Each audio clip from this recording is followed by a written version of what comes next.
chemin vers l'holacratie, car je pense que nous n'y sommes pas encore. C'est un peu comme les qualités, c'est un chemin, c'est pas véritablement un but. C'est un chemin dans lequel on a fait des points d'arrêt avec des séminaires semestriels qui nous ont permis de décider ensemble d'aller sur ce chemin, ensuite de faire un premier point d'avancement, puis un deuxième, et nous avons finalement décidé en fin d'année 2018, donc il n'y a pas si longtemps, de poursuivre avec la mise en place de l'holacratie. C'est une ambition qui n'est pas simple à réaliser, parce que très exigeant, mais en même temps le fruit est là.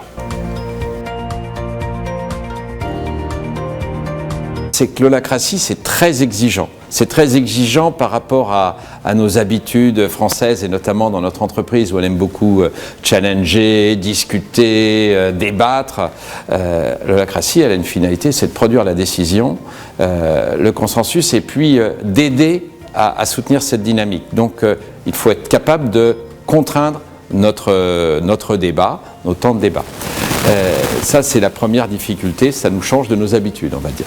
La deuxième difficulté, c'est qu'un petit peu comme le ringi à la japonaise, le processus de décision classique par consensus des Japonais, on peut avoir l'impression, notamment quand on est le manager, le premier lien d'un cercle, on peut avoir l'impression qu'on met du temps, qu'on passe du temps pour quelque chose que, de manière évidente, on ferait volontiers, qu'on mettrait volontiers en place tout seul. Bon, il faut se réfréner, il faut savoir se réfréner et laisser le temps au cercle de converger, de s'approprier la décision.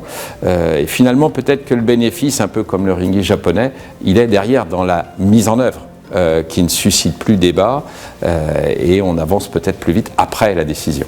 Dans le dispositif de l'holacratie, ce que j'ai trouvé très intéressant, c'est la libération de la parole, le fait que les collaborateurs vont exprimer les fameuses tensions.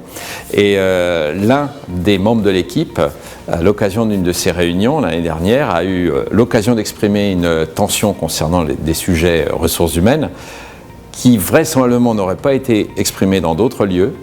Et j'ai trouvé que ça, c'était très fort, parce que c'était un peu une mise en cause managériale, d'une certaine manière, et il s'est senti en capacité, en situation d'exprimer cette tension qu'il ressentait, qu'une partie des autres membres ressentaient, mais il n'avait peut-être pas fait tout le chemin et toute la mise en confiance nécessaire avec le dispositif holacratie. Ça, pour moi, ça a été en tout cas un déclencheur et ça a contribué certainement au choix environ 2 mois plus tard que nous avons fait de dire ok, ça marche, on bascule et on adopte véritablement le système. Alors on a fait le choix d'un appui externe parce que c'était nécessaire pour nous aider à nous approprier le dispositif, mais pour moi une des conditions de succès et de témoignage d'une réelle appropriation de l'holacratie au sein d'Enedis Conseil Action, c'était qu'on puisse après marcher tout seul sur le chemin et nous passer de cet appui, quitte à faire de temps en temps partager un retour d'expérience un peu plus loin sur le chemin pour progresser et franchir une étape supplémentaire, une étape nouvelle.